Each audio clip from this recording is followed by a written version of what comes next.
Jagan secretary గారికి నమస్కారాలండి. నా పేరు పద్మావతి. నేను కొన్నూరు నుంచి మాట్లాడుతున్నాను. నేను ప్రైవేట్ స్కూల్లో పనిచేస్తున్నాను సార్, తెలుగు టీచర్గా.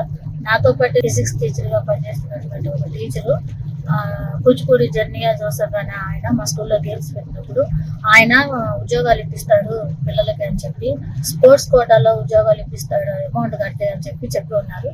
సో నాకు ఇద్దరు కొడుకులు అంటే, పెద్ద బాబు అబ్బాయిని పూర్తిగా అంగవైకల్యం కలిగిన పిల్లాడు. సరే, ఈ పిల్లాడు చూస్తే ఇలా ఉన్నాడు కదా, రెండో పిల్లాడు అబ్బాయి కన్నా జాబ్ ఇప్పిస్తే కాస్త వాడి జీవితం బాగుంటుందని నేను నమ్మి మా వారికి చెప్పడం జరిగింది. మా వారు ఆటో తోలుతూ ఉండేవారు అప్పట్లో, శ్రీనివాసరావు అని పేరు. సో ఆయన సరే పిల్లాడికి భవిష్యత్తు బాగుంటుంది కదా, ఉద్యోగం వస్తుంది అంటే చేద్దాంలే అని చెప్పి తెలిసిన వాళ్ళ దగ్గర కానీ, ఫ్రెండ్స్ దగ్గర కానీ, చుట్టాల దగ్గర కానీ 7 లక్షల దాకా డబ్బులు పోసేసి 5 లక్షల వరకు ఫోన్పేల ద్వారా 2 లక్షలేమో హ్యాండ్ చేతికి ఇవ్వడం జరిగింది. సో ఆ మధ్యలో మమ్మల్ని ఆయనకు పరిచయం చేసినది రవికాంత్, మానకొండ రవికాంత్ అని ఆయన ఫిజిక్స్ టీచర్గా అప్పట్లో ఉండేవాడు. ఇప్పుడు ప్రెసెంట్ ఆయన ఒరిస్సాలో జాబ్ చేసుకుంటున్నారు. అయితే ఇప్పటి వరకు కూడా మాతోటి ఆయన ఫోన్లో మాట్లాడుతూనే ఉన్నారు ఈ విషయంగా. అయితే జర్నియా జోసెఫ్ అని ఆయన మాత్రం ఒక 3 నెలల్లో ఉద్యోగం ఇప్పిస్తానన్నాడు. 3 నెలల్లో ఉద్యోగం ఎలా వచ్చింది అని మేము అమౌంట్ కట్టేందుకు అడిగాము. ఆయన అడిగితే స్పోర్ట్స్ కోటాలో వస్తుంది అని చెప్పారు. స్పోర్ట్స్ కోటాలో రావడానికి మా అబ్బాయికి స్పోర్ట్స్ సర్టిఫికేట్ లేదండి. ఎలా వస్తుంది? ఏ గేమ్లో కూడా మా అబ్బాయి ఇంతవరకు కాలేజ్ డేస్లో కానీ ఎప్పుడు కూడా వాడికి ప్రవేశం లేదు, ఏ గేమ్ గురించి తెలియదు, ఆ సర్టిఫికేట్లు కూడా లేవు. మా అబ్బాయికి మరి అయితే రాదు కదా అని అన్నాను నేను. అయితే అమ్మ, అంతా మా చేతిలో పని, మేము ఏదైనా చేయగలం. దేశవ్యాప్తంగా గేమ్స్ ఆడిస్తున్నాం, రాష్ట్ర వ్యాప్తంగా నేను జనరల్గా సెక్రటరీగా పనిచేస్తున్నాను. నా చేతిలో నేను ఏదైనా చేయగలను. స్పోర్ట్స్ కోటాలో ఆ అబ్బాయికి సర్టిఫికేట్ని నేను రెడీ చేస్తాను. ఎక్కడో చోట అబ్బాయి గేమ్ ఆడినట్లుగా నేను క్రియేట్ చేస్తాను. అంతా నా చేతిలో పని అని చెప్పాడు. అప్పుడు నేను ఇంకో ప్రశ్న అడిగాను సార్, నిజంగా గేమ్స్ ఆడి నిజంగా స్పోర్ట్స్ కోటాలో జాబ్ తెచ్చుకోగలిగినటువంటి అవకాశం ఉన్న స్టూడెంట్గా ఆ జాబ్ మిస్ అవుతుంది కదా, అది తనకు అన్యాయం జరిగింది, దానివల్ల ఇబ్బంది అవుతుంది కదా అని అడిగితే, అదేముంటుందమ్మా, అది డబ్బు పెట్టే వాళ్ళని బట్టి ఉంటుంది.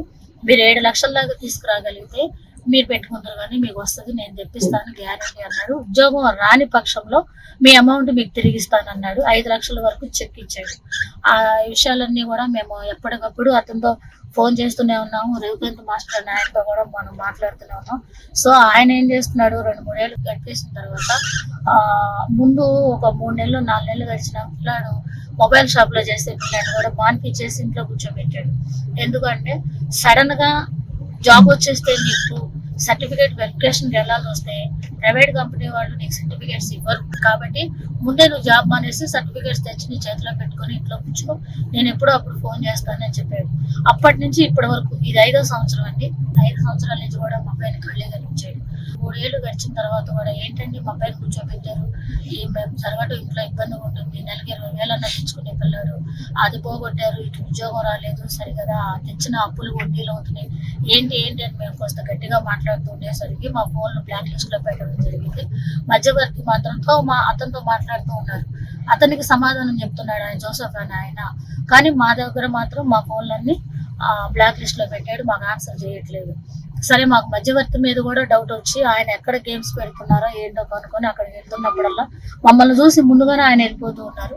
మొన్న మాతూరులో కూడా గేమ్ పెట్టుకుని వెళ్ళి ఉన్నాం మేము 30-31 తారీఖుల్లో. వెళ్తే మమ్మల్ని చూసి కూడా మాతో మాట్లాడుతూనే సైగ చేసేసి కారు తెప్పించి కారు ఎక్కేసి పరిగెత్తి కారు ఎక్కి పారిపోయాడండి.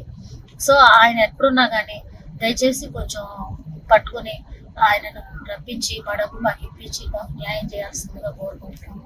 ఈ ఇన్సిడెంట్స్ అన్నిటి వల్ల కూడా మా వారు దిగులు పడి హార్ట్ అటాక్ వచ్చి ఆయన కూడా చనిపోవడం జరిగింది. దయచేసి కొంచెం మా కుటుంబాన్ని కాపాడమని, మా సమస్యను గట్టెక్కించమని పెద్దలందరికీ మరీ మనవి చేసుకుంటున్నాను.